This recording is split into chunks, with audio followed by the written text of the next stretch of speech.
Good afternoon, members. It is 2:04 p.m. and I call this Ways and Means budget hearing to order. Before us, we have the Department of Labor and their staff to present the budget requests to this body. And with that, we do have a quorum to conduct today's business. And with that, can I get a motion to adopt today's agenda? There has been a motion and has been seconded. All those in favor say aye. All those opposed say nay. The ayes have it. Is there anyone in the gallery that would like to make comments to the Department of Labor's budget request? Being there's none, may I call on the Secretary and OMB to step forward so we can conduct the hearing today.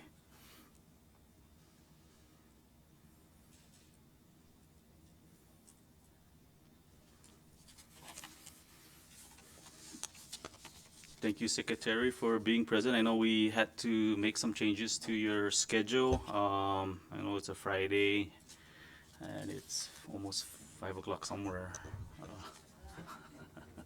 So what we like to go over is basically your budget request, and I'll turn over the floor to you so you can present your opening statement to this body. Thank you. Thank you very much, and it's very good to see all of you this afternoon. I brought my team here to provide more context if needed, and so I would like to ask if they can join me at the dais, if that's okay. If you want to come up, find a spot. And while they're getting settled, I'll go ahead and begin. From our budget submissions, you will see that we are trying to correct some of the things that might have been overlooked in previous budgets with respect to FTE restorations in certain offices, which you did assist us with last year.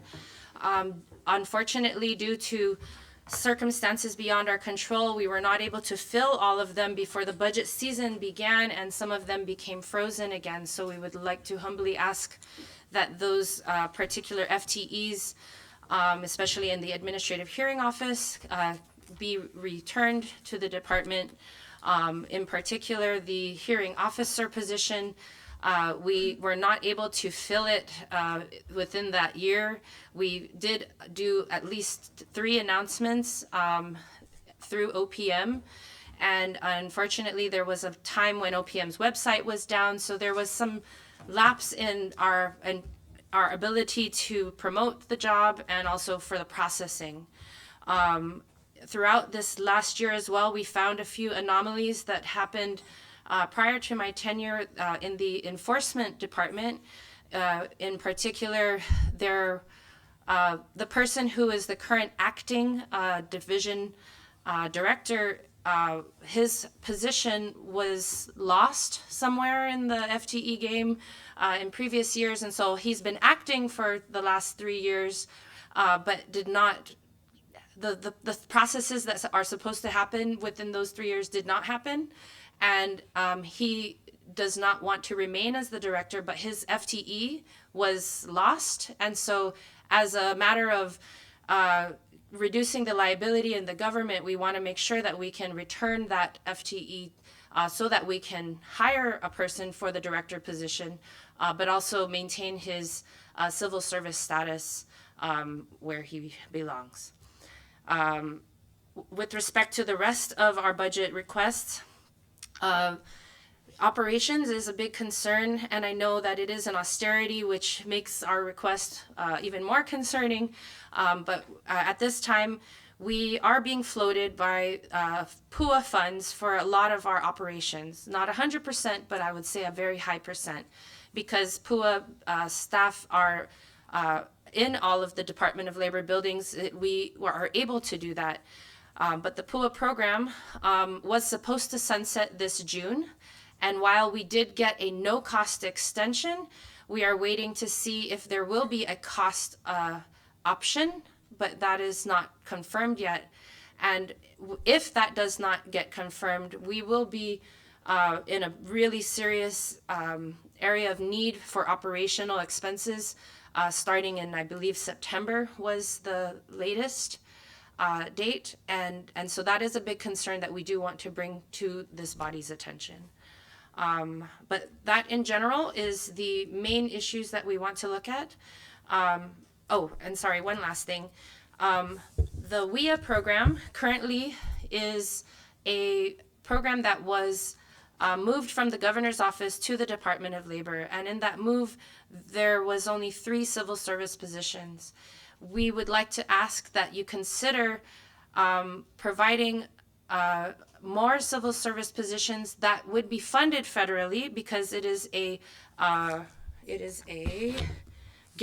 formula award which guarantees funding for an approved state plan every 3 years. And so we recently got our state plan approved just this last month. And so we do have secured funds for the next 3 years. WIA has been federally funded 100% since the beginning that I can know of. But in general, there has not been civil service growth in that department. And we would like to ask for that because our caseloads have increased. Our just for this one fiscal year, we've had an increase of about 260 participants. And when we have limited term appointments, then it makes it so that the continuity of services can be broken. And that's really bad for these programs in particular, because they are monitored federally with the timelines and all of that. And so it would make our operations more smooth if we could have the FTEs and just $1 in our budget that would be federally funded. So that was one thing I had not mentioned before, but the other things I had informed you about. And I believe that is all for now. Thank you. Thank you, Secretary. With regards to the programs, I know the Department of Labor handles a few. WIOA, is there still WIA? Can you update us on the programs that your department's currently handling right now?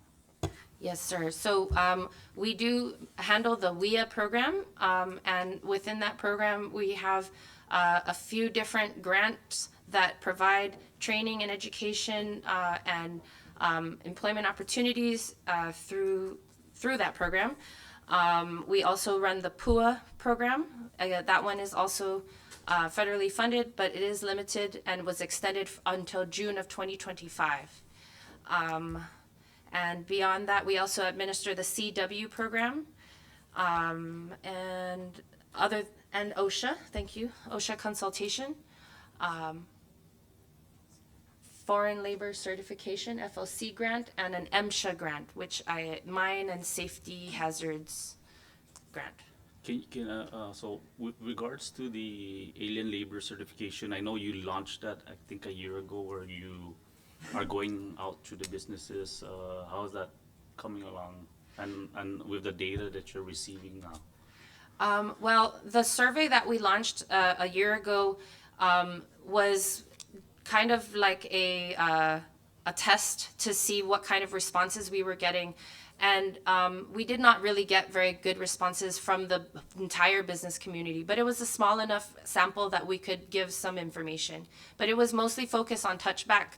And since then, we've moved forward with looking at using our website and functions within our website to collect that data. And so some of those things are being launched. Some of them are being tweaked and perfected, and so we are still in the testing phase for more of those data pieces. So what's the main issue of why I guess companies out there are not submitting to the requests when you're going out asking for data? Obviously, it's very important as far as so that we can avail other grants. But what is the main challenges the department's facing when gathering data out there?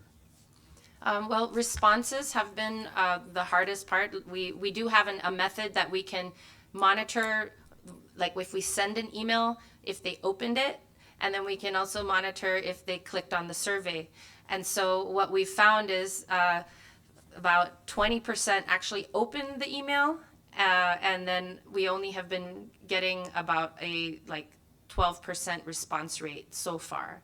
But this was also just launched pretty recently for this test that we're doing. So we actually had a meeting today to discuss doing call surveys so that we can kind of address it in a face-to-face or phone call to phone call kind of way. So we're trying to attack it from multiple directions and different strategies. Right. But the So- reasons people don't respond, you're asking, some of them don't realize what we're trying to do, and also some of them don't know the law.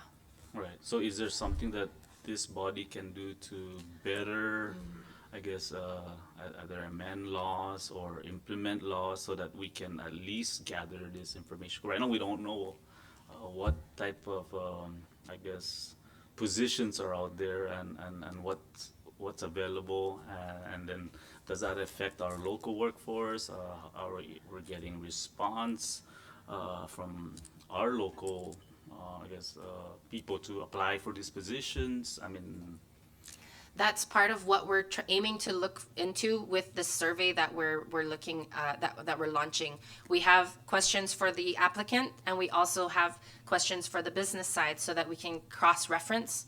And again, we were in the discussion phase of how we're going to launch this new approach, because the first approach did not really work as well. And so when we give me a couple more months, and I'll be able to answer that question more effectively. is there a jurisdictional issue, like, because there's a fine line between CW and what we can, attempt to gather? Is there an MOU out there that we can work with the, I guess, our federal partners out there to help us? Yes, actually, we were just discussing how we really would like to have a stronger communication line with the Foreign Labor Certification Office in particular, because we do see that there's a gap of information and in the process. So yes, that is an area we would like to pursue. With regards to, you mentioned OSHA, you handle the program. How are we with regard to that? Do we collect fees? Because I know you do some consultation. Is there fees involved? Are we? Unfortunately, no. It is not the enforcement end of OSHA. It is more of the educational end of OSHA, and so we don't administer fines or those kinds of oversight. But what we do is provide opportunities for learning and getting into compliance, so that it can reduce harm in the workplace, especially in the areas of mining and ditch digging and all those really high areas of hazard. And lastly, before I open up, I'll ask some question regarding PUA, but we'll try to hold PUA to the end, because I know that's going to be a lengthy discussion. So I ask the members that we hold any PUA updates until the end, so that you can report to this body. But with regards to, I guess, the budget cut that was handed down by the administration, how would that affect your operations right now, given the fact that I know we understand we're moving towards special fund and federal accounts, and so you're looking at least over 200,000 of cuts, and the largest being the communication. So can you update the committee with regards to what is the communication, and why is it at $70,000, and what is that for? Totally understand. Well, so for Department of Labor, currently we have, I believe, 8 buildings under our control, and for each building it is $1,000 a month for internet communications, telephone lines. And so that's the main cost in communications, that's how much it costs to pay for the internet in our buildings. Okay. Right now, majority of that is covered by the PUA office, because of the fact that our staff are in multiple buildings. But post PUA, there will be a huge need if we are going to be staying connected to the community. Okay. Thank you, Secretary. I did know we did meet a couple of weeks ago with regards to the positions. I still have that, and I guess on during the deliberation, I'll update the members as to which positions we need to reinstate, I guess, and from there we move forward. And with that, I'll yield for now, and I'll have the other members ask their questions, being the fact that PUA should be last. Thank you.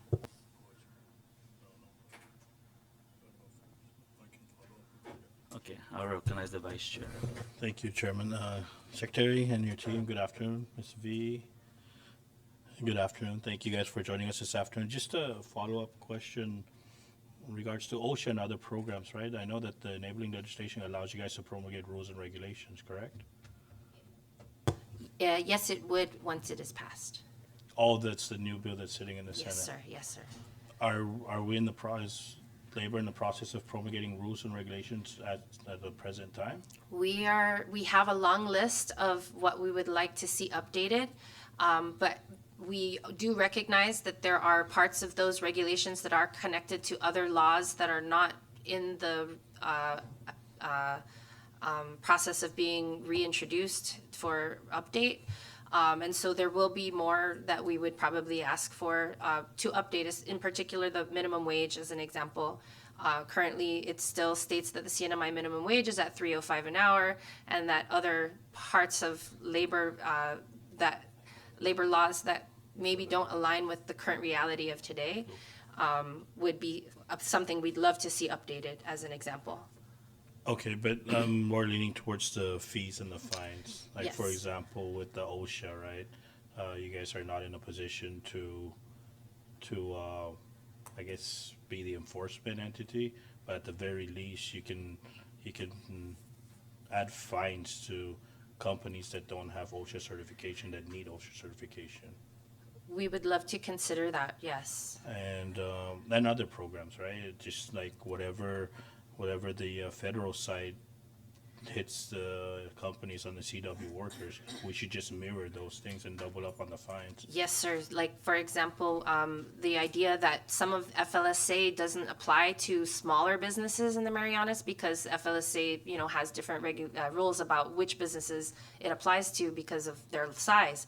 And many businesses in the CNMI are not covered because of their smallness. So I would love to see laws that will mirror more of that to protect all workers. May I ask what's the penalties for non-compliant businesses?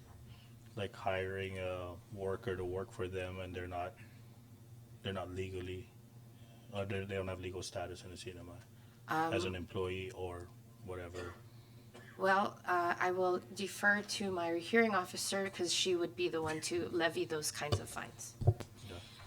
Assuming that a business is given a determination for that violation, I'm authorized to grant up to $2,000 per violation. Have we gotten any of those? I'm not aware. Not this year. I'm asking this because there's a lot of projects going on out there, and we know that the touchback issue, we just passed the touchback issue, and those projects continued with almost the same amount of manpower, knowing the fact that a lot of these businesses had a lot of employees that had to do the touchback program.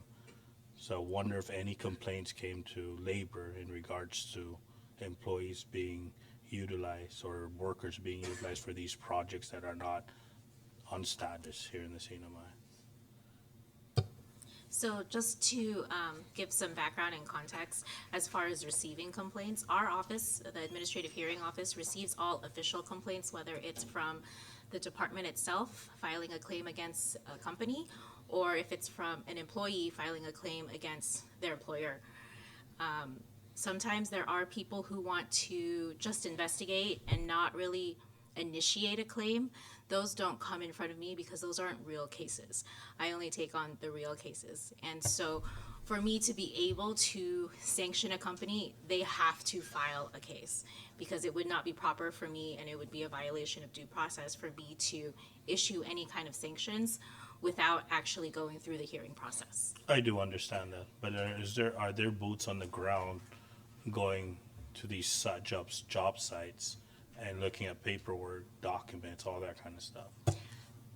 Yes. That's the enforcement branch, yes. And we have none that have, I'm asking this because the complaints come here, and with these businesses having workers that are not in compliance here in the CNMI.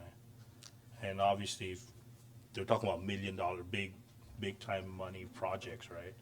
So they're gonna bid for these projects, and when they win the projects, of course, their manpower is needed, right? So I'm just concerned that we're losing out on that side, because we know for a fact that when there's a complaint of an overstayer, they go into the USCIS office and they're out the door in 5 minutes, and they leave them out to go roam around. These guys need jobs, so I wonder if we can do our part to collect some of those monies. Well, unless they do an official complaint, then it's not something we are aware of. So if you get complaints here, please direct them to our website or please direct them to our enforcement office so that we can address their complaint. As far as our enforcement office going out, when we receive tips and complaints, then the enforcement office does go and do visits. We do visits otherwise as well for a variety of focus. But I will say we are short in manpower. We did loan some of our staff to the tax task force. And as I shared earlier, my director, who was an enforcement specialist, we lost his FTE, so we're short another manpower. And I have people on leave. Okay. With that director, though, he said he was under acting capacity for 3 years. Was that acting director receiving the salary of the director's position? No. Wow. So I need to fix that as well. Yeah. Maybe start complaining against yourselves, right? Once I was aware, we've started that process with OMB, and now we're looking to identify funds to pay him his back wage. Okay. Regards to WIA, how many civil service positions are you looking at, and what's the base salary? Currently, I believe there's 3 at WIA, and I believe that they were looking for a total of 7 more. And the base salary, I would have to defer. What is the base salary for the positions for the civil service, like wage, that we have currently for that list? Currently, the director. No, like, not currently civil service, the list of the people who we want to become civil service, what is their salary range?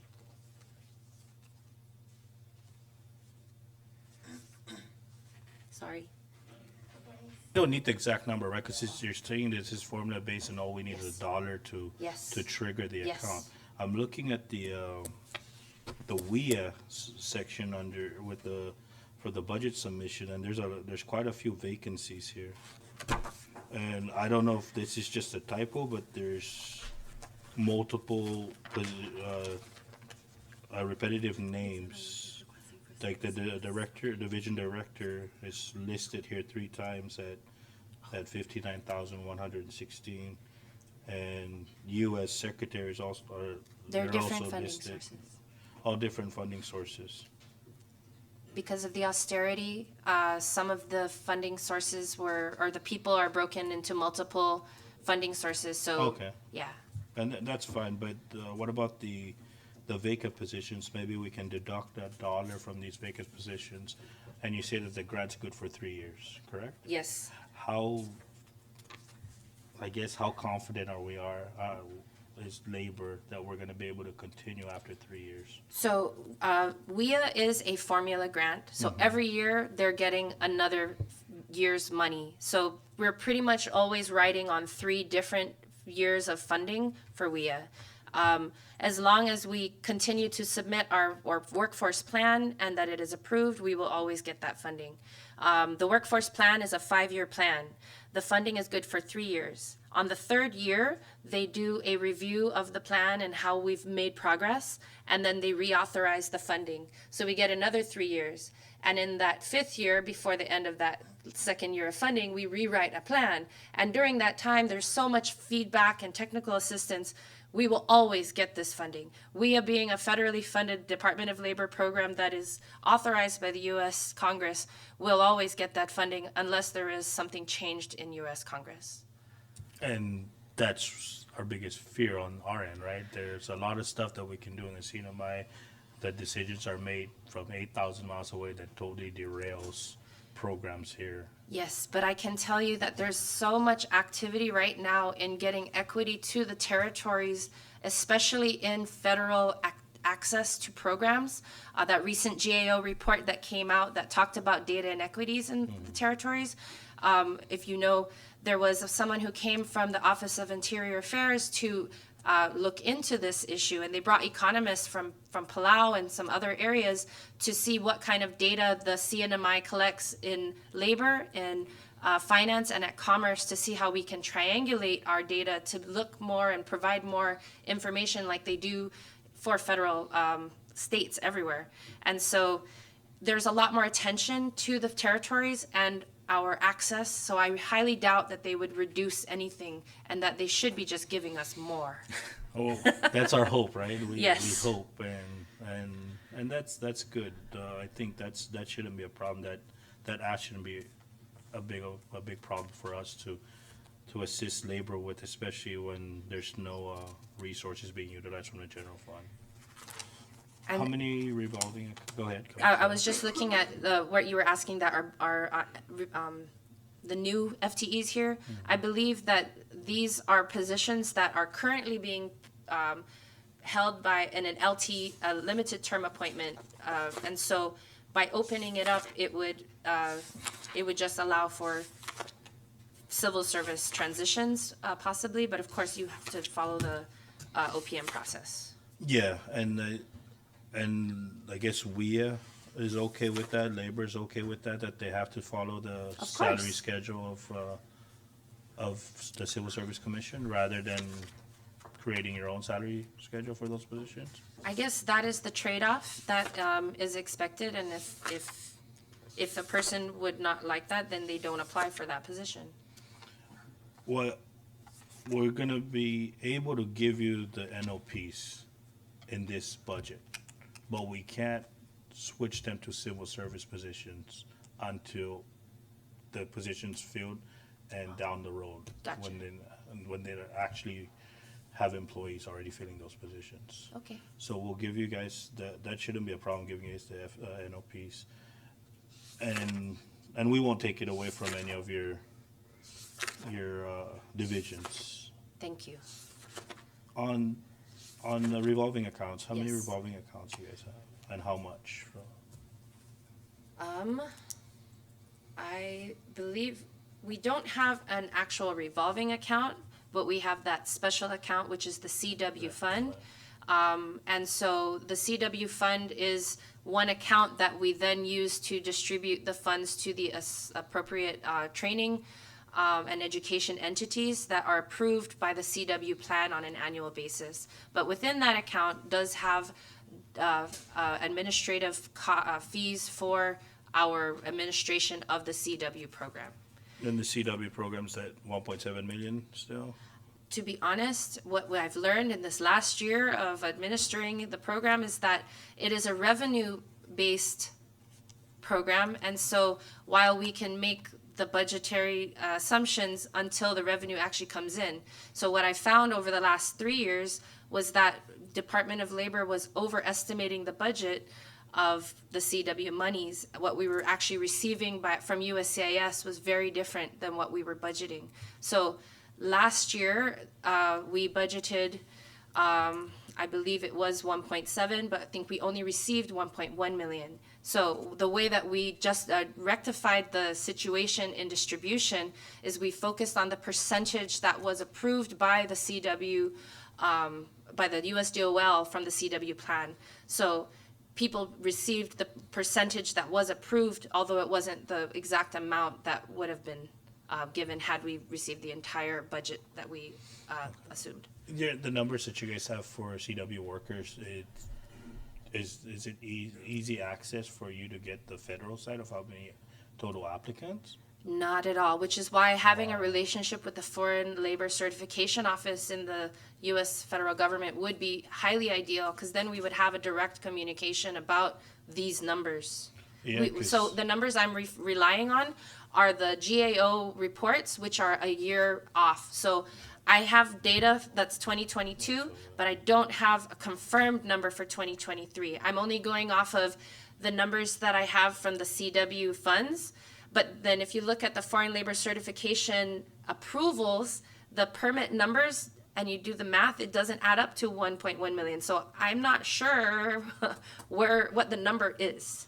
Do you have access to, I guess, your federal counterpart in regards to the CW workers? It's very funny, because yes, I do ask them, but, so we write this plan and we give it to the U.S. Department of Labor. The U.S. Department of Labor approves the plan. But when I ask the U.S. Department of Labor, how much money is coming from CWs, or how many CWs are there? They don't know. In the law, the CNRA and the Workforce Act of 2018, there was no mechanism within the law itself for those types of communication. The law just says the CNMI government will submit a plan on June 3rd every year, and then they will approve or not approve the plan. USCIS will collect money and will deposit it to the CNMI Treasury. But there's no mechanism for communications within the law, and because of that, they don't do anything additional. Okay, so let me ask you this. For the employee listings from each business or company here in the CNMI, you guys have access to all of that, correct? So the CNMI law requires that all businesses submit a quarterly workforce census. We have about an 87% compliance rate.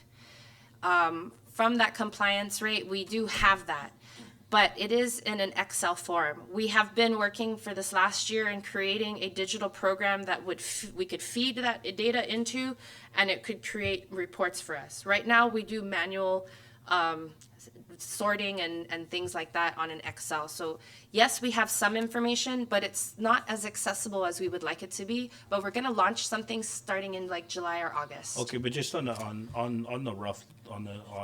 the surface. Sure. Based on the money that the USCIS sends to labor, $1.1 million, and the data that you have in hand, does it even add up? If it's $350 per employee that the CNMI receives, just on a rough, does it match up? Does it even No. make sense at $1.1 million, or is it short? Well, so the 1.1 million is for 2023. I don't have a GAO number yet for 2023. When I look at 2022, where I do have two different numbers, I can see that it feels short on the federal side. But again, I don't know how many permits that were approved were actually arrived. And that's where it doesn't make sense for us, because by the time they're approved, right, they're already in the cycle of renewal. A lot of this, since the beginning of federal immigration, that has always been our challenge, is trying to get the accurate number of registered employees in the CNMI through the CW program and the actual funding, because we're supposed to drop. Obviously, we're dropping compared to $3.some million years ago, but just look at the number of employees and calculate 350. It doesn't make sense. The math is not there at $1.1 million. Right? Yeah. I don't know. So, but the revolving account, that's roughly how much? Well, because we give out all of the money every year, we only have what is in the administrative cost account. Which And is the CW fund. the CW fund that is for the administration of the program. Okay. And so last year I couldn't have answered this question because we were really trying to figure out what the numbers were. But I can say that we have about 200,000 in that account currently. Okay, so And that's separate. been what has been supplementing the austerity and anything that operations cannot cover, because we do not have any operational funds. So separate out the CW funds. Do you guys have any revolving accounts? I say the hearing officer. Don't the businesses have to pay? No, all the fees that are collected by the Department of Labor go into To the the general general fund. fund? We did ask, and there was efforts to have a revolving account made for the Department of Labor hearing in particular, but it is still being routed through the legislature. I know it's in the Senate right now. Okay. So right now, none, but ideally, we would love to have that, because then it would be able to support, especially the operations of the Administrative Hearing Office into the long term, especially if we do and are able to expand services. Okay. So no revolving account. Nothing else, no, sir. How about federal grants outside of WIA? We do have small grants. The FLC grant is less than $20,000, and that one, they do farm surveys to pay attention to the types of visas that are working on the farms. And then the other grant is an MSHA grant, which is related to the mining and health. And that one is about $40-some thousand, and that grant supplements salaries from austerity and is used to do surveys on all 3 islands. In fact, the FLC is also for all 3 islands, and the MSHA is also to do surveys of mines and quarries on all 3 islands. And we did receive a TAP grant just recently. Congratulations to our Administrative Hearing Office. And this grant will be focused on training and protecting due service in the CNMI. Okay. Due process, sorry. So pretty much like less than 100,000 Yes. outside of the TAP grant, Yes. the other formula grants that you receive. And those are not flexible, they're specific to programs, right? Yes, and where we can supplement salaries to augment the austerity and also to contribute to power and communications. We do, include whatever little bit that we can, Oh, just a little. 1 month. okay, I guess since that legislation is still in the Senate, we're hopeful that it passes the Senate, and I'm hopeful that labor can actually work on the regulations, because it's gonna take time. I think if at least the regulations being drafted right now, and should the bill get to the governor's desk for signature and signed into law, at least you can present the regulations already up front, so that we can, I guess they have to do the whole process of 30 days of notifying register. the public for comments, right? And then another 60 days of a process, and another probably 3 months before the AG gets to sign off on it. So I'm hopeful that we can get all of that together, and praying that the Senate passes that legislation. I yield my time. Thank you, Secretary. Thank you. Thank you, Vice Chair. Before I recognize Rep. Marissa, Rep. Roman had his hand up, but just one clarifying question with regards to the CW fees. Is it still like, for example, if it's a mason, it's one position, but you can have like 10 applicants. So you only pay 1 CW fee for 10 mason. But the education fees, where you have a different calculation, you're gonna have 10 education fees separate from the, and that might be the discrepancies, because I've seen application when they send to the US, it'll be 1 position, like say a mason or a carpenter, for example, and then you have 10 applicants. And that's where the educational fee, I think that's part of the calculation of the CW, and that's what we keep is those fees, but you only have 1 mason, for example. So that's something we need to clarify with the U.S. Department of, I guess, or that agency that does that. And maybe that's why the big discrepancies, the position versus the amount of bodies that are applying for that position. So I don't expect a response, but that's something that you might have to want to look at, for future. Rep. Roman and then Rep. Marissa. Okay, so I recognize Rep. Marissa. Thank you, Madam Secretary, for appearing with your team. It's nice to see you again. It's been almost a year. So I have some clarifying questions, and I am looking at some of the data that I have, and I'm going to take one individual that is under your agency. This particular person gets a funding of 21,326.69, and that is, sorry, and that is local funded. Federal fund is 7,000. And in terms of the reduction in force right now that we're at, how do you fund this person, and how do you make up the shortfall? Because his average salary would be about 28,000, right? And if we are saying here, and I wish I could be like BJ and I can promise you the world and rainbows, but I can't. But how do you protect these individuals that work for minimal amounts on their annual salary with the job that they have, that you obviously are limited because you don't have enough people, and you don't have enough funding to cover on the local fund. So how did you manage? Is this person working at 80 hours with how you're augmenting through all these other grants? Can you explain that to me? Because I just don't get how this person is 21,000, or I'm sorry, yeah, funded so high on the local side and so little on the federal. And then now we're asking to get some people moved to civil service for these higher positions, which I understand, I get, right? But what about these individuals here? You know, how do you do that? Great question. As mentioned by Vice earlier, that there were people that were listed multiple times. So I'll use myself as an example. I am funded, I think, 80% or 75% of local.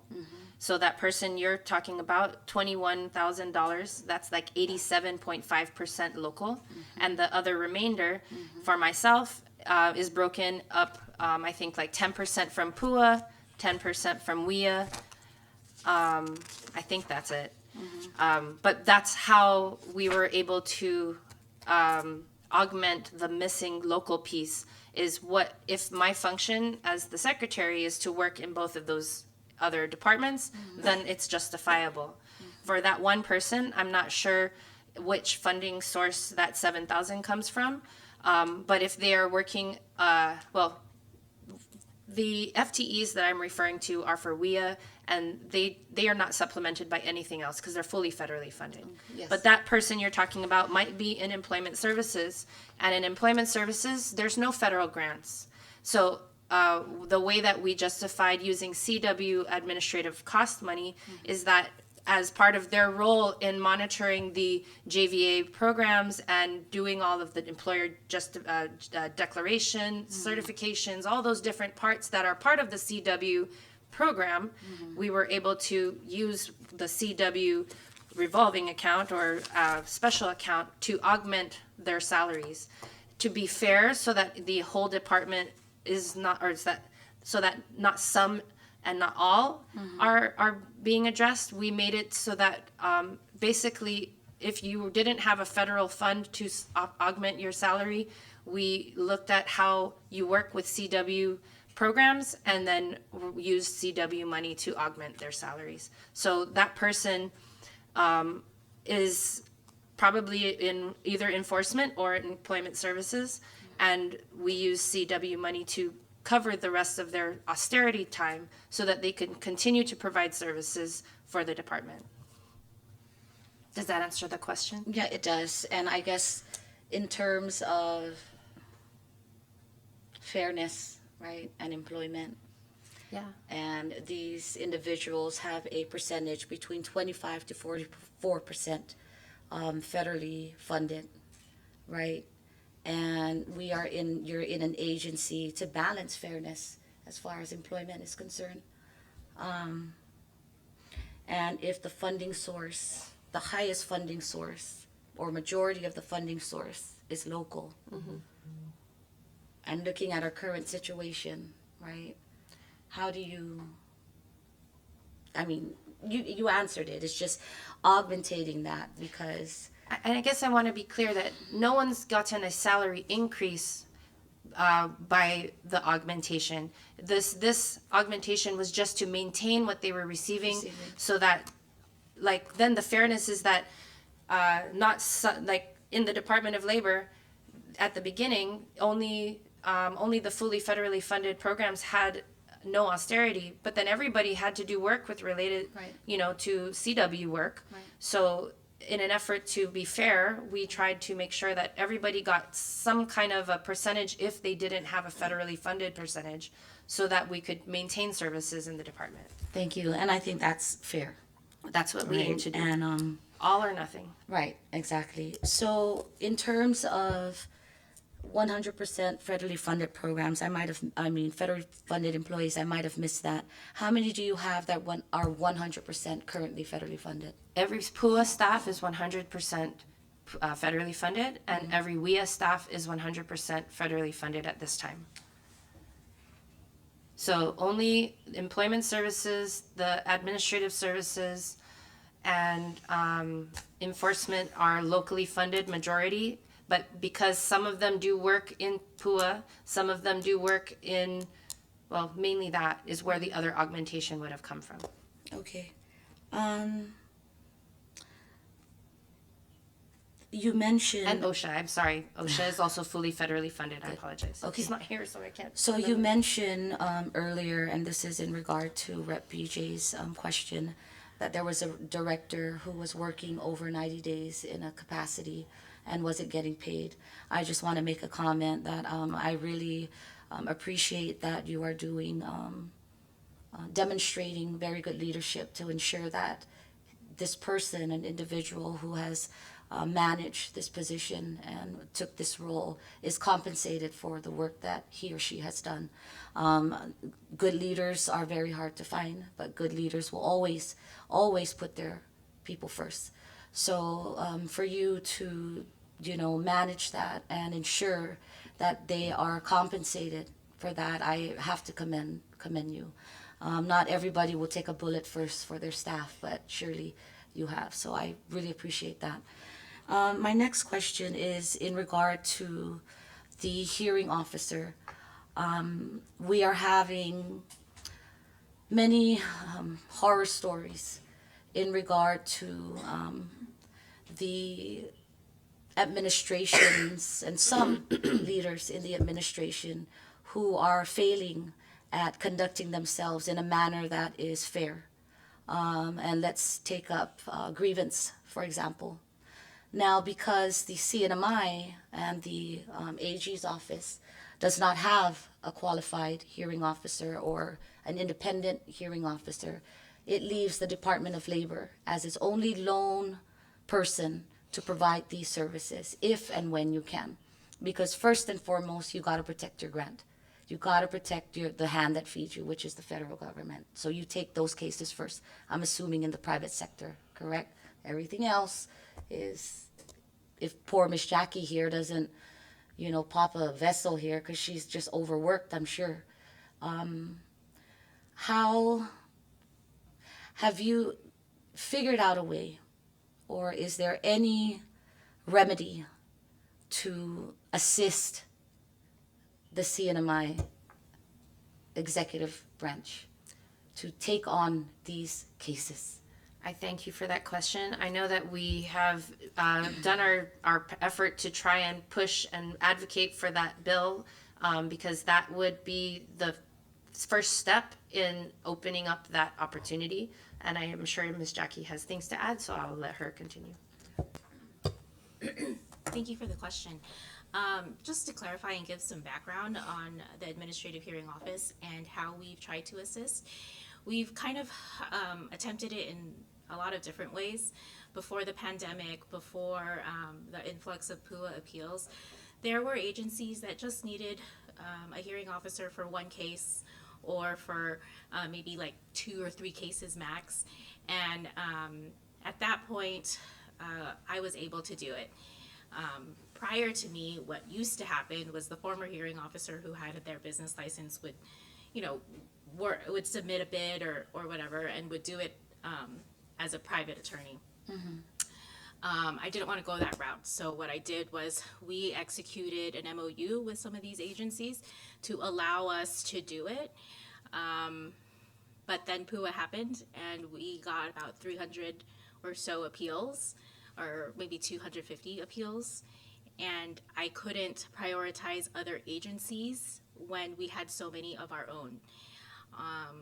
So what we tried to do at that point was grow the hearing office, which is why we had gotten a second hearing officer, which is why we have actually are asking to keep us to keep that FTE once we lost that hearing officer, and it still wasn't enough because at this point, with my current workload, my cases are scheduled out until June of 2025.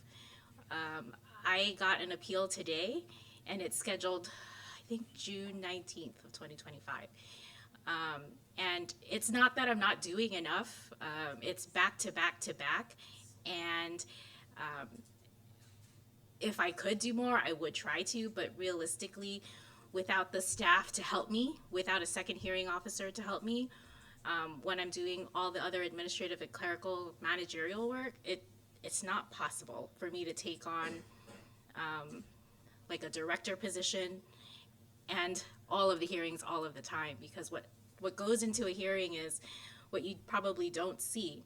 You don't see the hours that go to prepping the case and understanding the filings. You only see the time spent in the hearing, but then after the hearing, the decisions and the orders.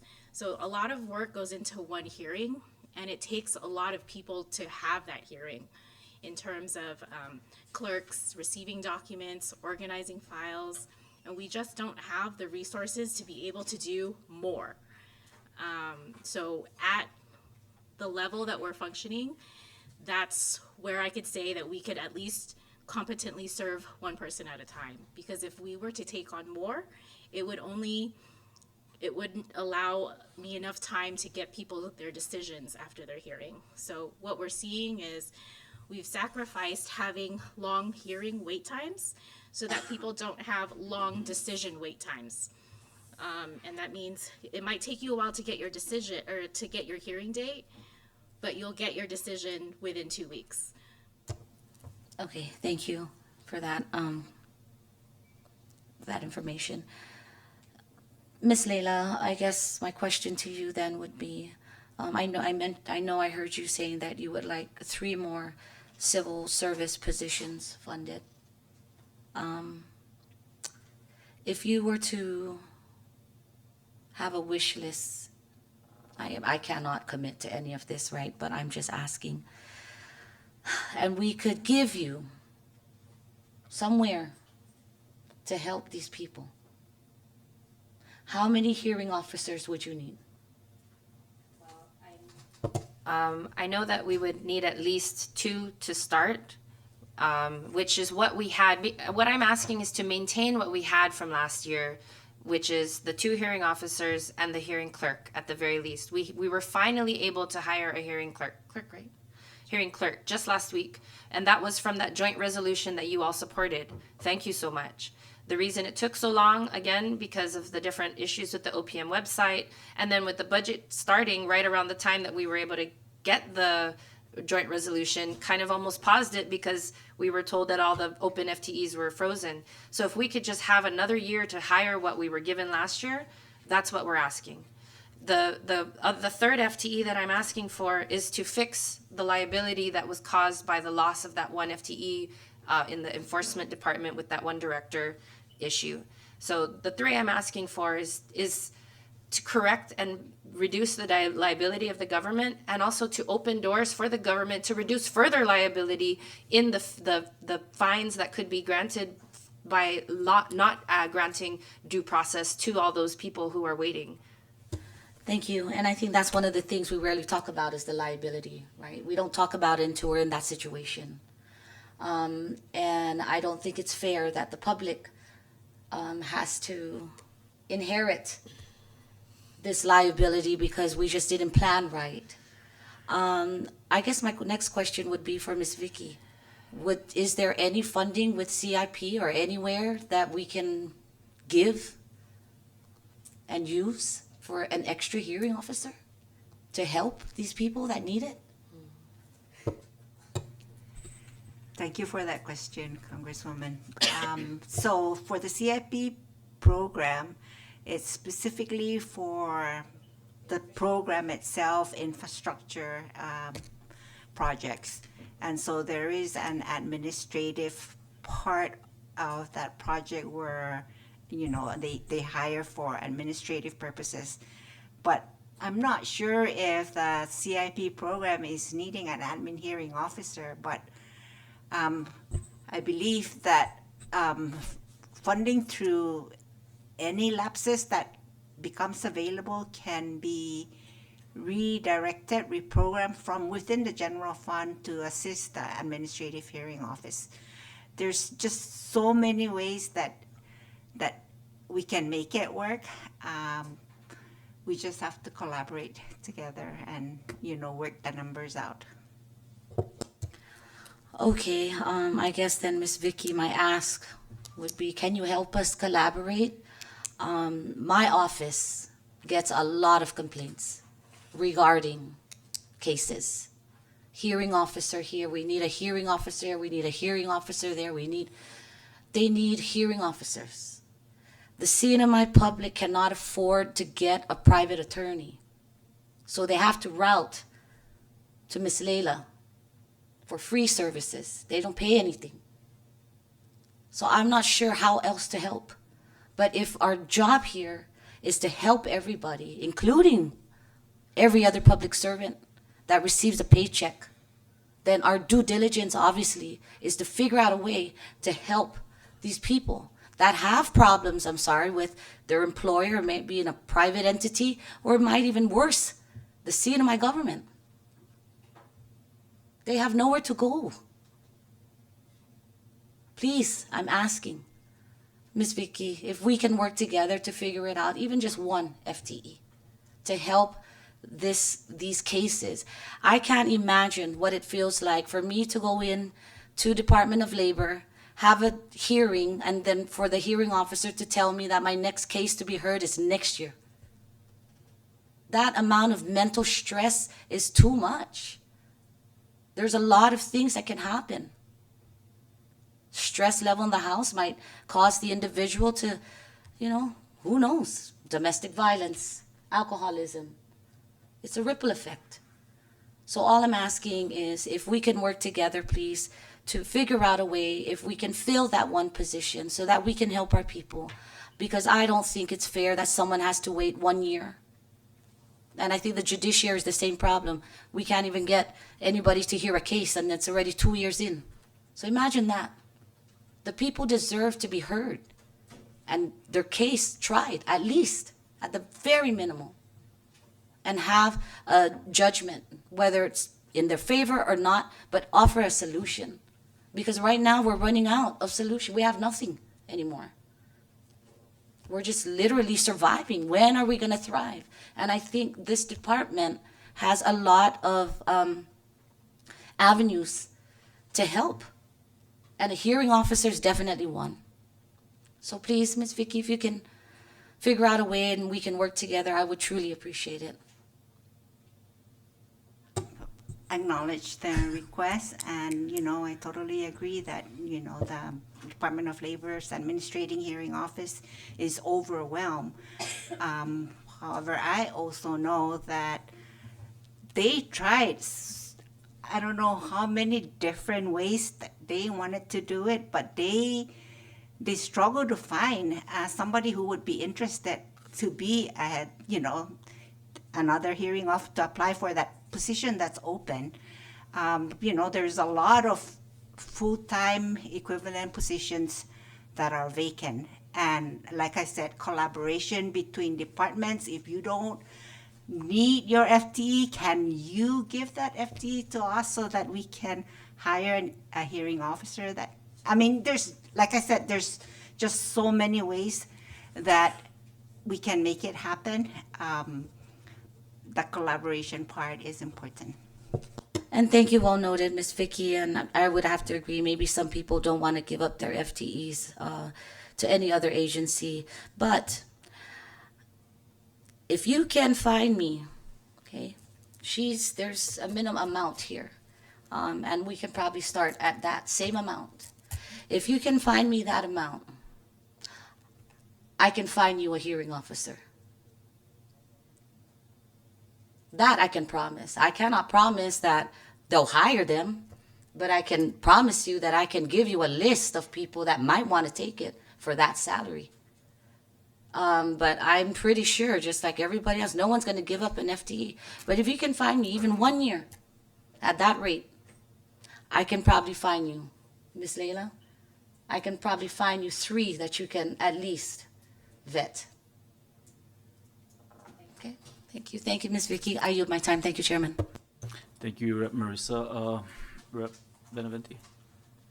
Are you used to yielding? Okay. Are you thinking of that position?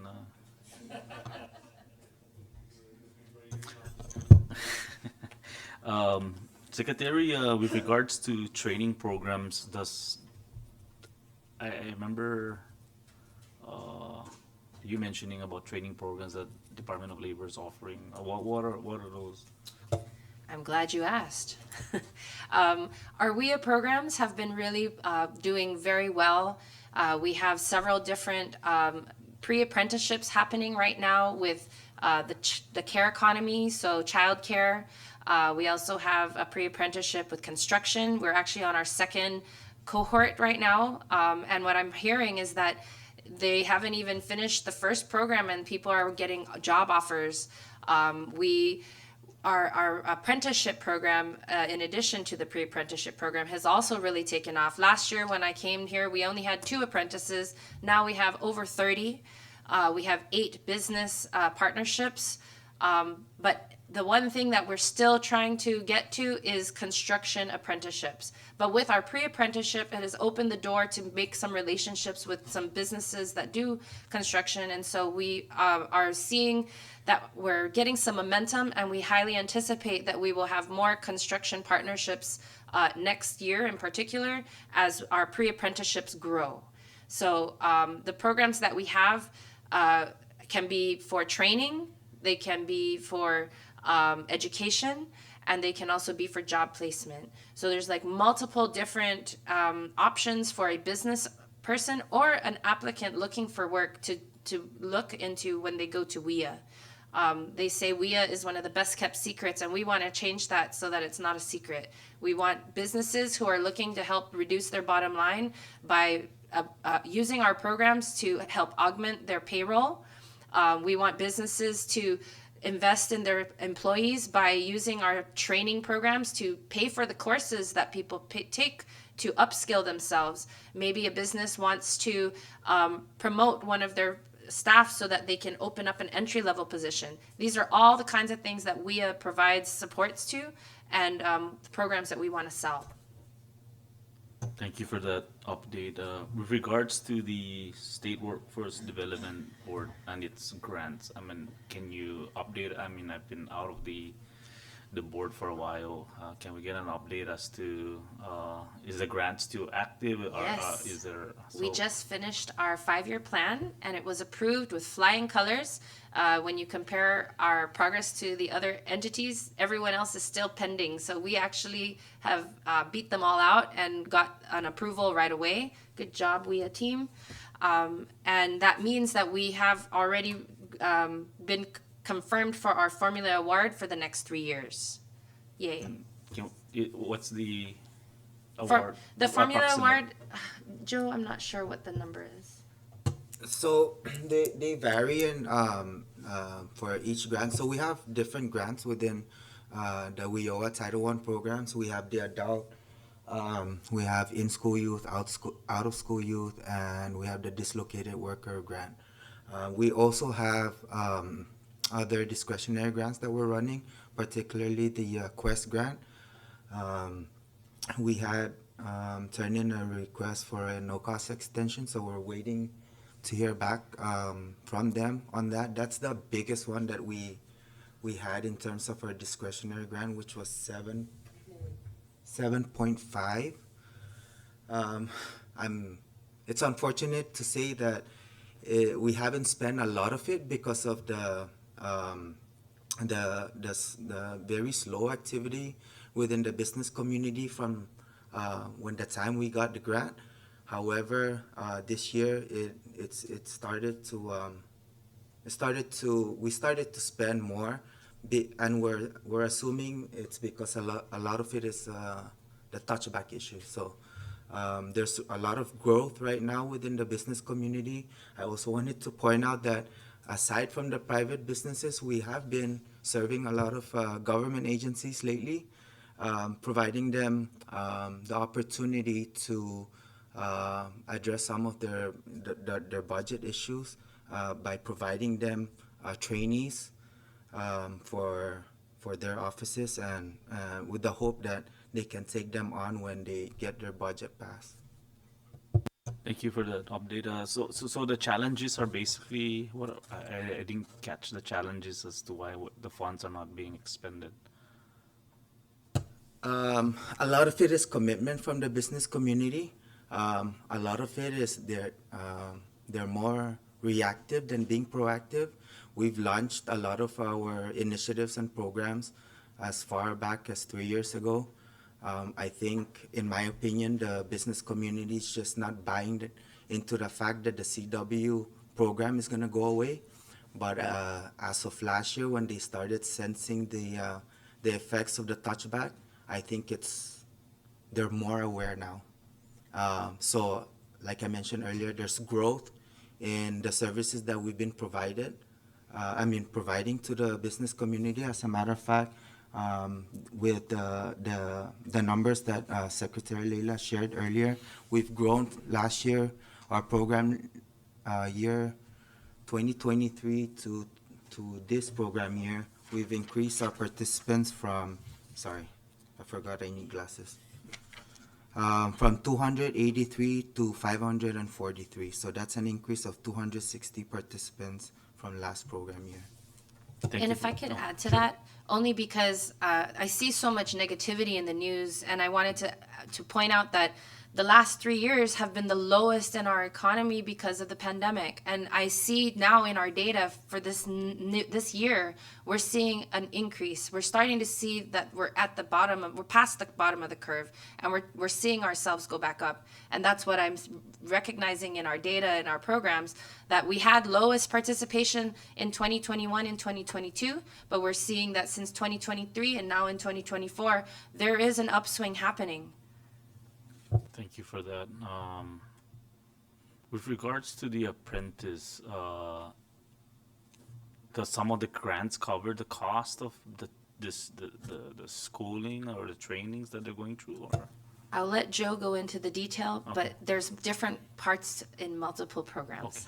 okay, sure. So for the registered apprenticeship program, one of the great benefits of it is an employer actually gets a 50% reimbursable wage for that apprentice. So that's one great benefit. The second one is any related training involved with the apprentice. We try to cover 100% of it.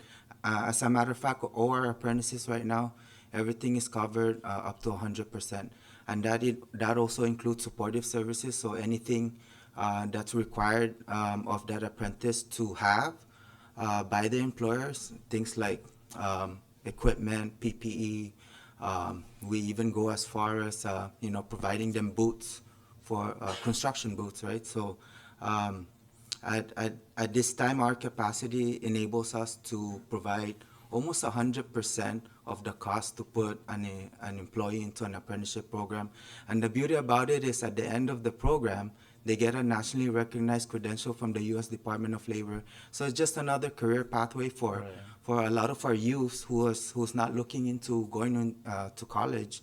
And we have been in communication with CNMI PSS to launch some initiatives to better streamline this process with them. Thank you for that. It's great. I mean, it's also a risk we lose some of these employees because they go for the higher positions in the U.S. or Guam. But the fact that we can train our people to go out there and be better, I mean, that's very important.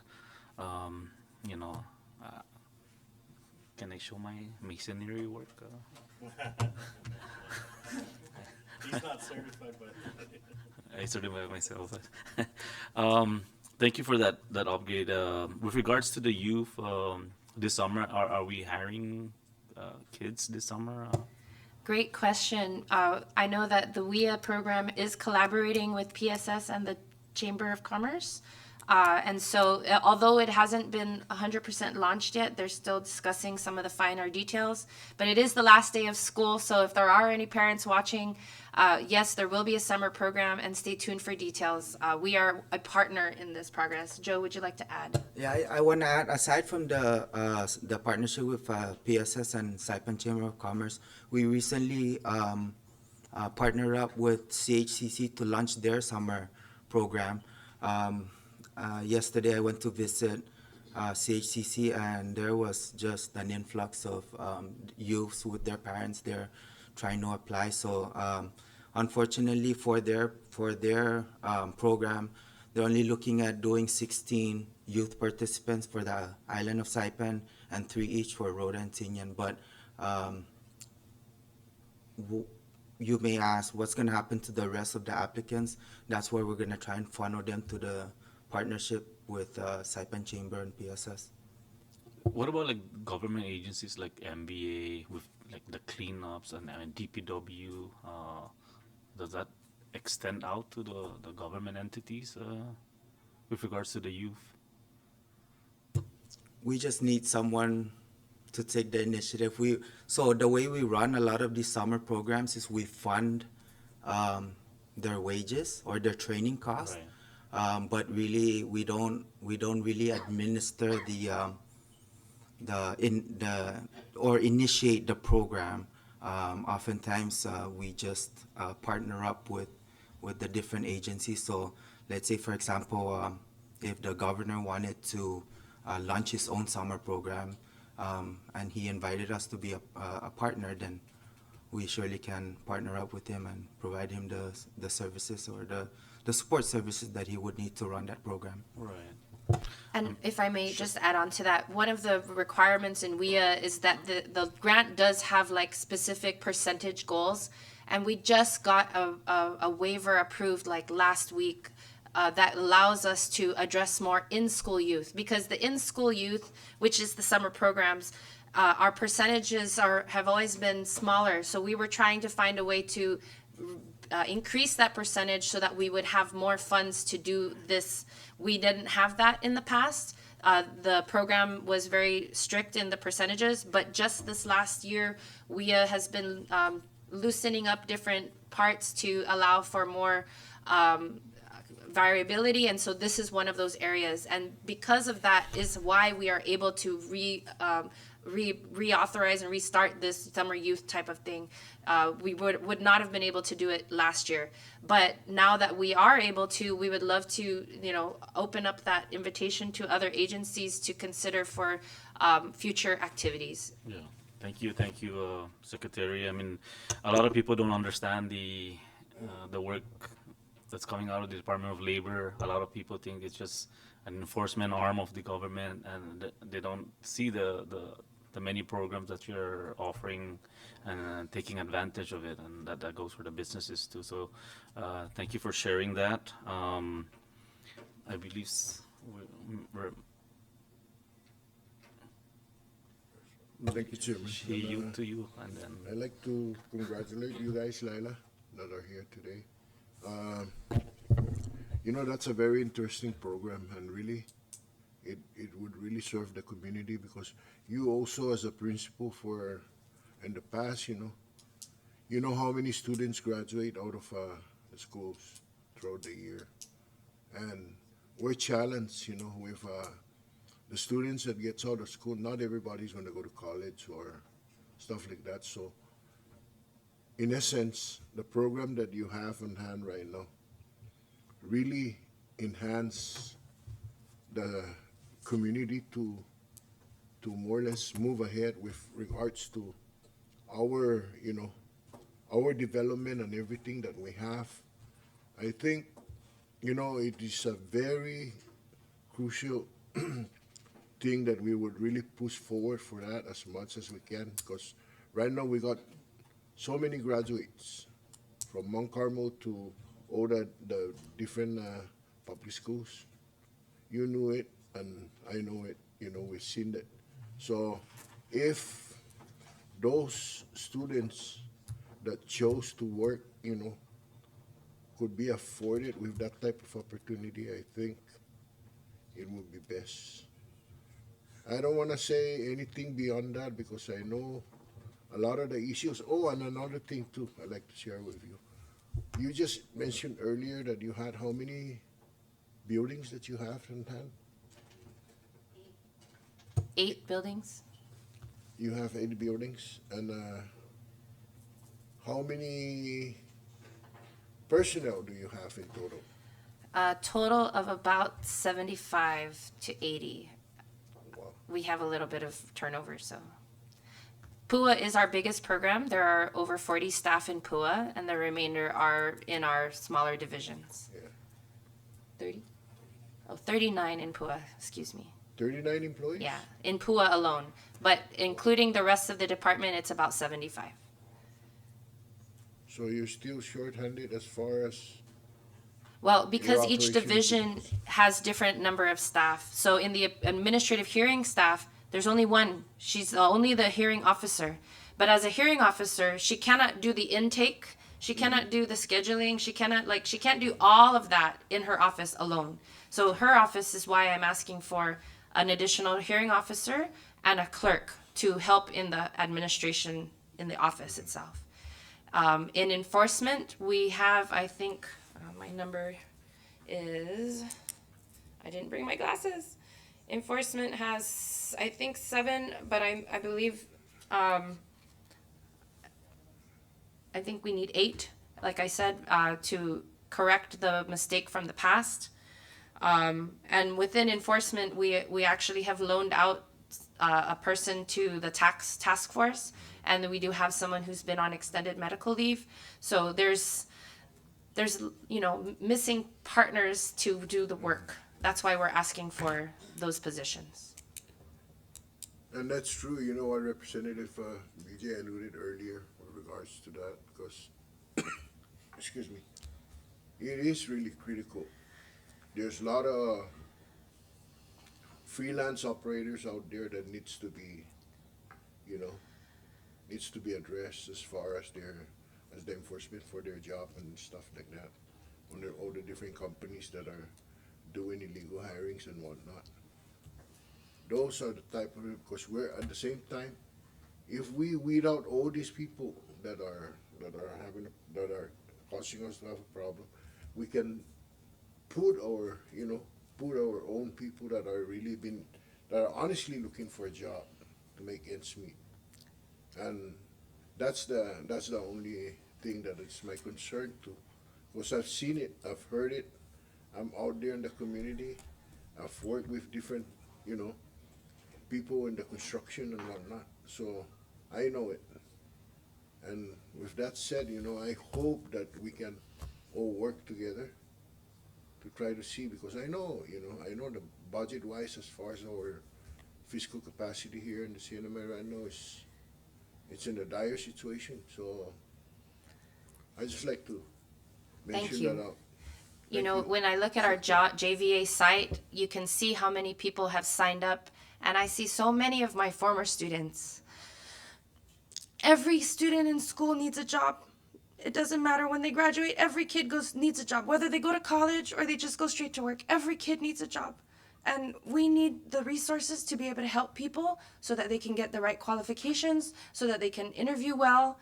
We want to be that agency, but we definitely need the support. And so thank you for that, because I feel you. I see all those names, and every single one of those people, they're not going anywhere. They're here to stay. We need to invest in them. So I 100% agree with you, sir. Thank you. Thank you, Rep. Roman. Rep. Marissa, then Rep. Manny. Thank you. Madam Secretary, real quick, I know you just mentioned about your data, you open it up and you see these students. Do you know what the total number is of your unskilled labor JVA, I guess, total number is unskilled. Cashiers, cleaners, just nothing that needs any type of profession. The main workforce, the landscapers, what is that number? Do you have just a I don't have an exact Unskilled. number, but I know Eugene's looking at it. He's doing some numbers right now. But I want to comment on that because we were actually having a discussion about how our JVA site. We want to make sure that we don't certify JVAs that are inflating their requirements. But the problem that we found is that the Office of Foreign Labor Certification approves these inflated JVAs. And then that's after they've gotten their approval from the Office of Foreign Labor Certification, then they come and do a JVA post in our site. And if the Office of Foreign Labor Certification has approved it, it's very difficult for us to disapprove it, especially because we are not immigration.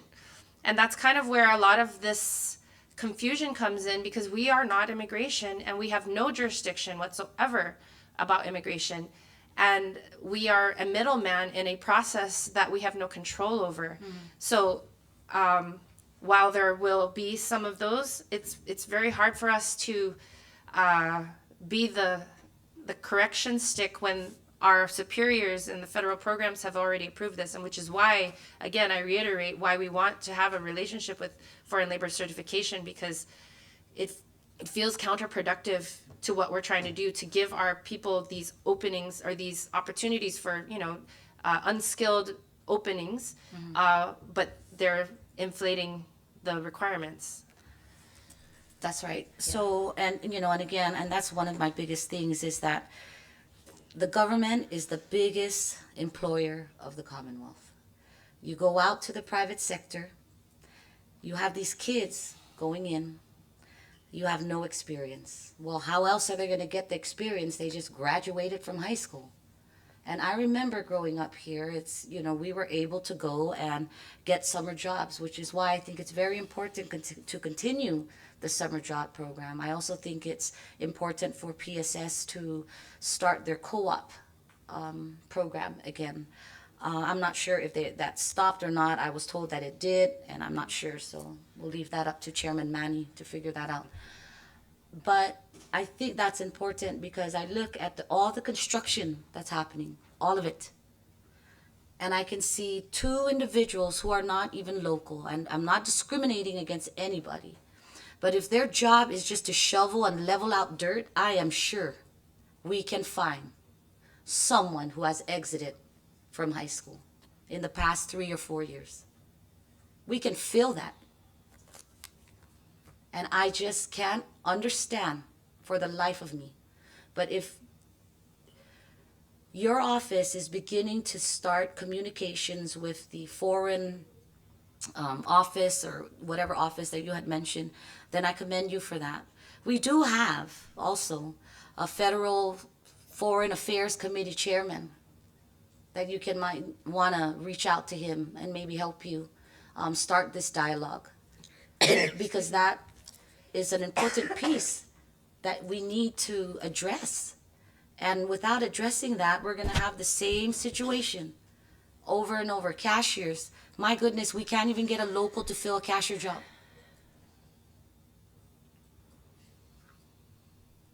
Unless you're connected in the private sector, then you can get help.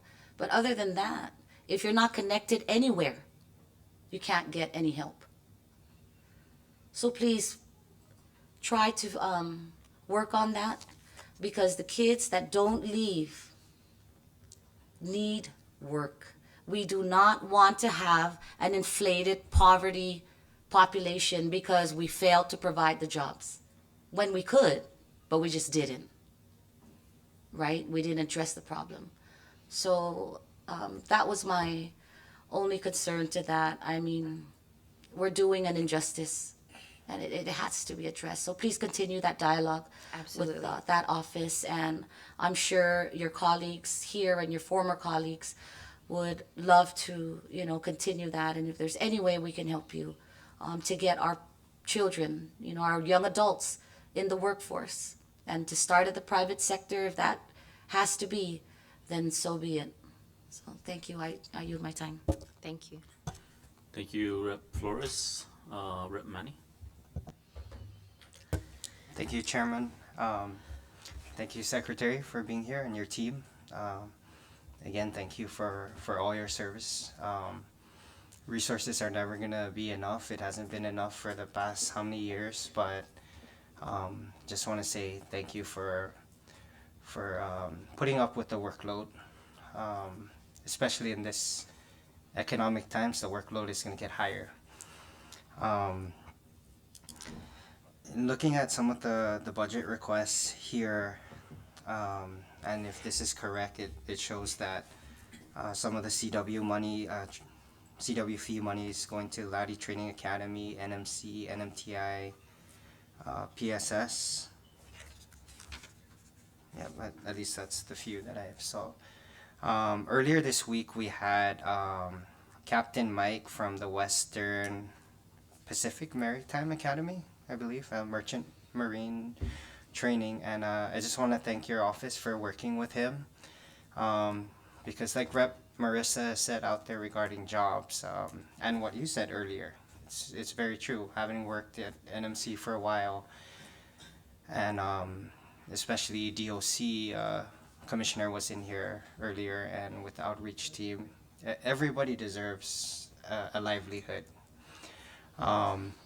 But I just want to stress as much as possible, please continue to synergize resources, and let's make sure that we're funding training providers that have a better track record in getting people employed, and not just filling positions, but filling careers. I was really amazed by what Captain Mike and his team that came up here to present. Because it's the same thing that we've been talking about. Why can't our people be on those ships out there? There's hundreds of jobs, and if we tailor our education system to the jobs that are needed on those vessels, we're on an island. We have a lot of, start training our people how to swim, combine that with scuba diving, and I'm sure there's a job that's going to require them to weld underwater or be in the engine room. Basically, all of those align 100% to what's needed so that more of our people can be working on those ships, and those BGR revenue can be coming on shore. But one example that they gave is like one of the merchant mariners was like earning about 10,000 a month, and said that that's common given that skill set. So why aren't we maximizing training opportunities for that? In addition, heavy equipment operators, when you look out there, there are we need to see, they might be US citizens, but are they from here originally? Is our school providing heavy equipment certifications? Is there anywhere you can? Nope, you have to go off island to get some of those certificates. Maybe there's some companies that provide on-the-job training, but that too, we can increase that. There's so many contracts out there. I just spoke with Director Mike Cruz from Parks and Rec, and I just want to say shout out to Parks and Rec. Thank you for all that you guys do. And both Parks and Rec and the Department of Corrections outreach program just is a demonstration of what our people can do if given the opportunity and resources. And in fact, it's savings to our government, and it has added value. Not only are you like with all the contracts that we were out there, like instead of giving a contract to a company to do some of this work, let's give it to Parks and Rec, or and increase their salaries. But if you look at the numbers, the amount of these projects that are going out, and you took that money and transferred it to some of these departments and just gave the employees a raise and more training, it's still gonna be cheaper. I can bet you that. So synergizing efforts as much as possible. And I know I'm speaking to the choir. I just want to make sure it's on record that we had this discussion. Thank you for reinforcing our efforts. Yeah. We like But- to consider ourselves as like the middleman between businesses and future employees, and you know the outcomes that they need, and we can provide that support through the educational systems by paying for the trainings and things like that. Yeah. And you can control that. You can be the middleman, but you still have control over the training and the curriculum and that, and not just labor, but PSS and other providers. I'm just gonna share an example. A cousin of mine owned a construction company, and when they were doing work for Fiesta, now Crown Plaza, they were demolishing some of the floors and also renovating. And initially, the foreman was a non-NMD foreman, and my cousin who owned the construction company wanted to hire locals that came out from the drug court, especially for the demo. And the foreman said, "No, locals are not good." And I won't be surprised if that's common among a culture of an industry that's used to not giving our people a chance. But I'll tell you one thing. All those guys from drug court that ended up on the demo crew brought the project up to speed like 4 weeks in advance. 4 weeks ahead of schedule. Meanwhile, the other guys that foreman hired actually delayed the project. So we also have to be vigilant and looking at these types of incidences, because it's not only a slap on the face, but it's highly illegal, right?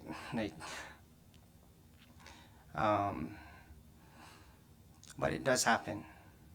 But if as long as we're watching out and making sure that opportunities are there for our people to advance, and I'm not saying just NMDs, but our residents that are here. Like, why are,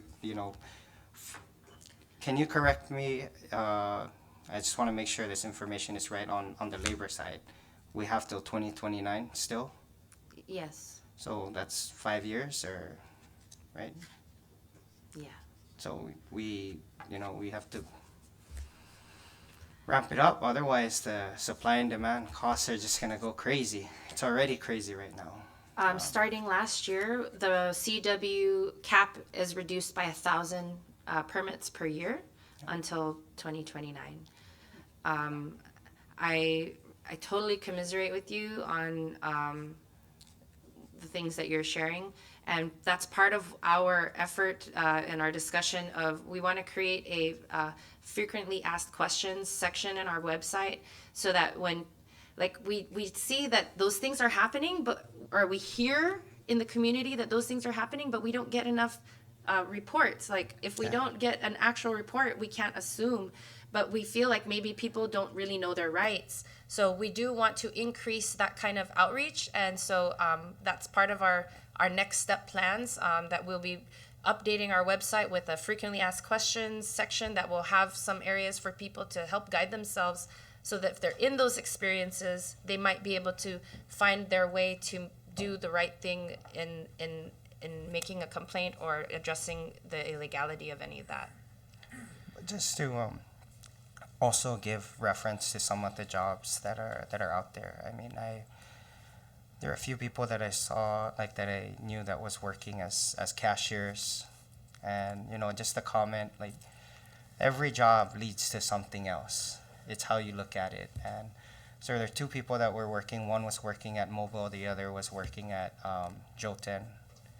And they, they didn't look really happy, but I told them, hey, don't discount your experience, because what you're doing right now, cash handling, can lead to another job. Did you know you can apply at a bank? So those two individuals are now working at a bank. So, and now, like, just seeing, like, yes, a lot of people are complaining about the CW issue and situation, but there's a reason why the U.S. government put this, because they saw the unemployment rates in the CNMI and our reliance on a program that is keeping our unemployment rates high. So if we're not training our people, we're not providing enough training and education, so the awareness is not there. If I mean, you've been at KHS for years, PSS, right? If we took a Cooter assessment for the student population right now, they're probably going to say the same thing they said years ago: teacher, police officer, just the jobs that they see. So it's really important that we provide these opportunities for kids in the school system to see the different careers, whether it's at the power plant or and also training. Everybody has to be working at the same time. So the marketing is very key, and thank you again for really going out there. I've seen some of the outreach programs where you guys went out and promoted. Please continue to do that. There's still tons of people out there that still have transportation issues, even with the CODA out there. It's still a challenge. There's people like literally that's a barrier to entry. So every time you're able to come into the precinct or in the village, it's really helpful. So thank you. And just bring Medicaid with you at the same time, and food stamp. Maybe we can collaborate. Well, I'm glad you mentioned that. I would like to say that right now, one of our buildings that will hopefully be renovated by the HPO grant, ideally would become an American Job Center. So it would house all of those social services in one place for job seekers and social service seekers in general. So that is the goal for when that building is finished. That would be the old PUA building that you guys might be familiar with. But ideally, that's our goal for the future. We'll ask for more money then. Just kidding. The other item that I also wanted to encourage and mention is if we can synergize our application process as much as possible. Just the other night, I met with an employee from one of the government agencies, and for example, this employee deals with foster kids. And this employee shared that even though they're a government agency, they still had to sit in line and apply for these kids that their parents may be at the incarcerated or something, and they're under so I was just saying, like, can we just have a roster of all the people on so I know this is not Department of Labor, but in terms of the application process, like a common application. Oh, you mean for social services? Yes. Yes, we've talked about that a little bit in general at the time when we were doing that work with NMC to at the beginning when so many people lost their jobs after ARPA funding was, and we were talking about how it would be really nice not only to have a common application, but also common eligibility requirements, so that if you are eligible for Medicaid, then that means you're eligible for all these other ones too, and just becomes one. I know they do that in some states, and so I think that would be a great thing for the government to work towards. I believe the hospital already did it with one of their processes for like the birth certificate or for Social Security. So it just like there's a data sharing agreement, and we're all, especially in the executive branch, we should be doing those kind of things, have a data sharing agreement, so like we're not having our people run around filling out multiple applications. And it's not only going to benefit the clients themselves, but it's going to benefit the employees that are processing all of this, so we don't have to keep a bunch of data entry. I mean, it's good that you guys are all like, a lot of your process is online, but I'm Right. sure there's other back end things that still need work. So, please continue to collaborate with your other partner agencies, and maybe you can also champion that common app. And of course, we'll do our work on the other side and try to get them to get with the program too. But thank you. Thank you too. Thank you. I guess the last is just an update.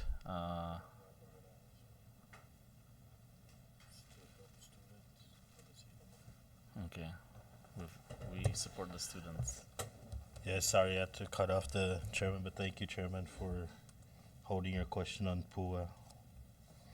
But with in regards to the WIA program, are we able to pay for at least the first 90 days or 6 months of apprenticeship programs? I'm sorry, can you clarify your question in terms of pay for the first? Like if they apply through WIA, let's say a government agency or like one of the big companies, Joten, for example, and a person graduates with an accounting degree, is it possible for them to apply through WIA to take care of the wages for the first 90 days? Like call it an internship program if possible. Yeah, so with the registered apprenticeship program, because it's an incumbent worker program, which means they have to be an employee of that company, because a registered apprenticeship program is an employer-based program. That means they run the program. We kind of just provide them the services and the funding. But what we can do is, or what we've been trying to do lately, and we're seeing some successes. We start them off at a work experience program. In the work experience program, that's where we provide 100% of their wages for anywhere between 3 months to a year. And with the premise that they're going to get hired at the end of that training upon successful completion. And then that's where we get into the discussion of providing them a registered apprenticeship program so that they can upskill and move up to the ladder, or maybe the employer finds that particular participant has potential in a different occupation. So that's where we get into a registered apprenticeship program. But there is somewhat of a progressive pathway within our programs that we offer. Aside from the registered apprenticeship program, we also have the on-the-job training program, where, again, it's also an incumbent worker training program where it's similar to a registered apprenticeship program. We fund 50% of their wages during the program. But the difference is they don't receive that national credential at the end of the training, versus the registered apprenticeship program. They do get a certification at the end. But throughout the program, they get 50% reimbursable wage for that apprentice. I just want to note, though, that that 50% doesn't go directly to the apprentice, because the employer is still mandated to provide them 100% of their wages. So what often happens is that 50% is either used to incentivize a mentor, because part of the program requirement is to have a mentor who's knowledgeable or who's certified in that position to kind of oversee that apprentice during the program. An apprenticeship program can go anywhere between a year to 4 years. So there's benefits to both sides, both the job seeker and the employer. Can I ask to clarify? Because it sounds like what you're asking is with respect to the 100% trainee thing. So, Joe, for that particular option, would the position have to be entry level, or could a business or government agency do a trainee option, but it's maybe not an entry level? You know what I'm trying to say? So for a work experience program, a lot of it is entry level positions. We have to keep in mind that we also our participants that go through our program, they go through a process, an eligibility process. So a lot of the priorities in these individuals are those with barriers, whether that's income. Disability and other factors. So a lot of the jobs are entry level positions. When it starts to go up, let's say mid management positions, we have to offer different programs, and oftentimes that's on the job training. So it's where not 100%. It's the on the job is not 100%. Work experience training program is 100%. Okay. How many of our people are in the program? Or how many businesses, I guess, and employers, employees? Sir, I don't have the exact number for the businesses. I do have here the number of participants so far that we have. We have 543. And these 543 come from various programs. So that's Registered Apprenticeship Program, the Work Experience Training Program, and On-the-Job Training Program. And we currently launched the pre-apprenticeship programs in construction, childcare, and hospitality industry. Thank you. Yeah, So this 543 encompasses all those programs. Business-wise, including the government, I want to say we have about 60 maybe. I'm being generous with that number, but I want to say, yeah, close to 60 businesses, both private and nonprofit and the government. And you mentioned earlier that these programs are directly related to the employer paying the individual. So the work experience training program, think of it as we provide the trainee to the organization. They do the training and for let's say 6 months, and then they complete the training successfully. Then the organization would take them on as their own employee at the end of that training. Now for the registered apprenticeship program, they would have to be their employee already. However, an employer can open up a JVA that falls under a registered apprenticeship program. So let's say they were let's say ITNE was looking for a I don't know, give me a programmer, right? So maybe currently they can't find anyone within their organization that meets the qualifications to become a programmer. They would hire someone that maybe doesn't have the qualifications yet to be a programmer, but has maybe the basic skills to get into that job. And then once they get hired, they get into a registered apprenticeship program where it's kind of like going to school, but they're also gaining the work experience. NMC named this as earn as you learn. So they're working, but kind of like taking classes at the same time. And that's actually where I'm kind of leading towards, because I want to help you spend this money. Because we can if that's the way it's defined, we can consider scholarship programs as a part of me paying you as an employee, but I'm paying you to go to school, right? So let's say the Seat of My Scholarship has 800 recipients. Chef has got 500 recipients, and you have all these members of the Chamber of Commerce providing scholarships for specific fields that they would need in their office. Are we able to language this enough to be able to draw down from those funds so that we can place these people into specific positions already with a contractual agreement that they have to provide the services upon the completion of their education of 3 to 5 years? Can we do that? I want to spend this money because $7 million is a lot of money right now, but it's going to be a bigger chunk of money that we lose down the road if we don't use it. We'd have to definitely look into our federal guidelines, because that's the only thing that ever holds. That's the only reason they tell me no at WIA. So let's talk about it when with Kai and see what we can come up with. I cannot say yes or no at this point. I also wanted to point out that the 7 million grant is the Quest grant, which is the dislocated Worker. what's the exact term, okay?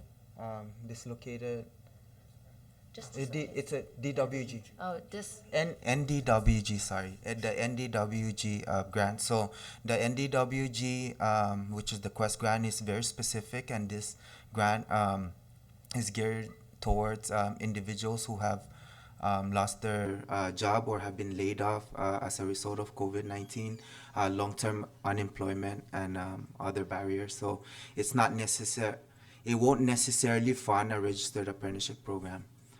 Yeah, I'm sorry, But I I- didn't make that clear in the Okay, beginning. but I'm just looking at the opportunities that you guys have, and we can actually grow the funds that's being provided to you guys through these types of programs that we can actually use against or towards the program to increase the grant application for the CDMI. In regards to the funding that you're saying, how many employees are still around that lost their job through the pandemic?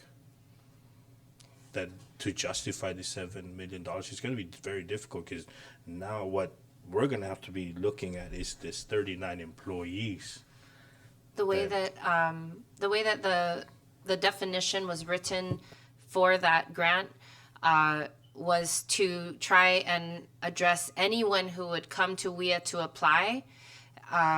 That's how we apply the definition. So it's based on who comes to us. And so if we work with the scholarship office to, have their people sign up through WIA, then we can see how to go from there.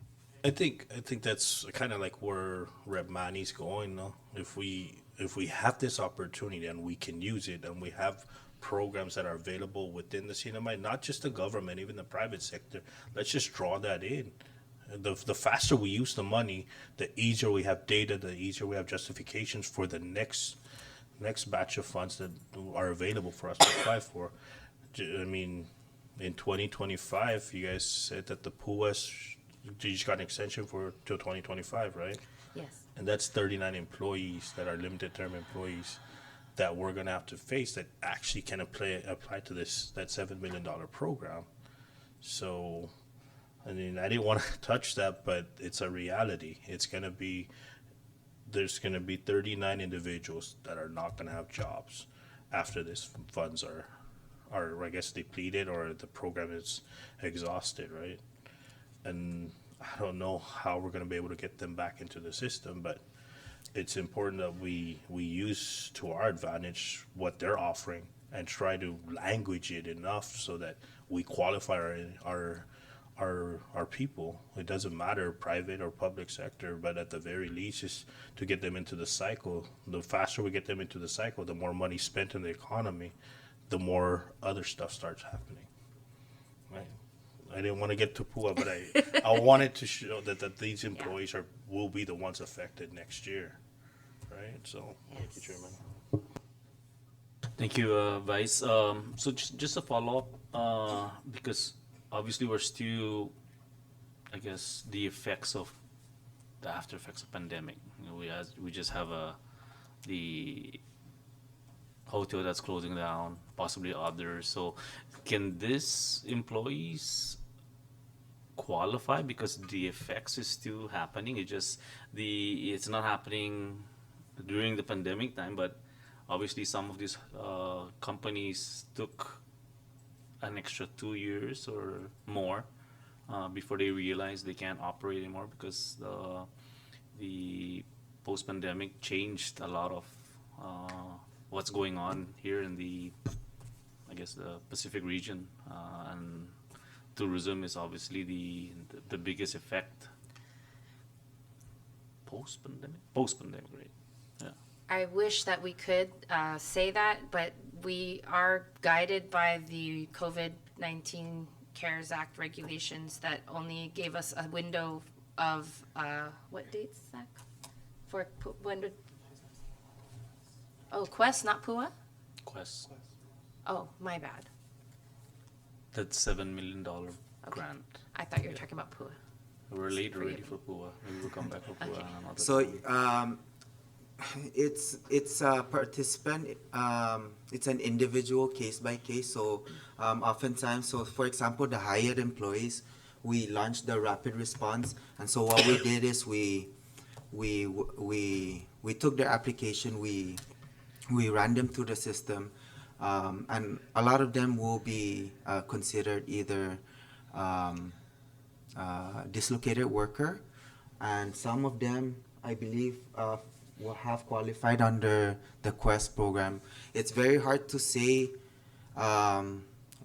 whenever an individual comes in through the door. There's a process that we go through which determines their eligibility, because they could fall under adult or the DWG, or in this case the NDWG.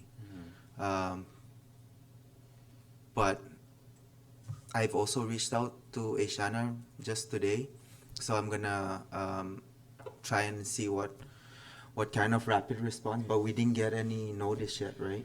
No. Yeah, so just to kind of answer the question of what was asked earlier, we do apply the rapid response. It's a program within the U.S. Department of Labor that we also carry out in events like this. Right. And I guess Vice's question is, has to be U.S. resident or U.S. citizen, or, I mean, what's the definition? Yeah, so unfortunately, because we are a federal grant, all our participants must be U.S. eligible workers, So CW is a U.S. eligible worker. not CW. They're Just working in a U.S. jurisdiction legally. by definition that was given to us, a CW1 is not included in that language. Language. Yeah. Okay. Maybe that's something we can speak to Rep. Sablan Kilili. I guess, yeah, can we come back to that? Obviously, there's more questions we have. Fortunately, we ran out of time. I'm gonna have to come back with regards to the PUA. I know there's funding remaining, and Rep. BJ is being creative here on how to spend those funds. But thank you, Secretary, for making yourself available today, and to your team. Obviously, there is some things that we need to look forward to with regards to those limited time workers that's gonna come to our doors eventually. Something that we need to plan. OMB is here. I'm sure they're looking at it right now, and the effects. And with regards to the position she requested, I have it somewhere here. No idea. The hearing clerk, 2 officer, is that 2 hearing officer requests, or 1? Well, One we more? would like 2. She is one of them. Okay, so So 1 additional. We want to maintain what we had last year, except last year there was an omission of the hearing clerk, although the funding was provided. The FTE was only 2, but it should have been 3, but funding was provided for 3. okay, and the additional FTE for the enforcement position. Yes. That you mentioned, as well as the FTE for the Division of Employment Services, correct? 1 position. No, Director for Enforcement, Hearing Officer, Hearing Clerk. okay, so I have one here that says additional. Oh, that was division. to correct, that's Mariana. That was to also to correct, she's a civil service, but is not under the local budget and needs an FTE. Okay, so Thank I you will for get that bringing clarification again when Yes. we were deliberating the budget, so that we make sure we have it So there's 4. right. You got that? Thank you. And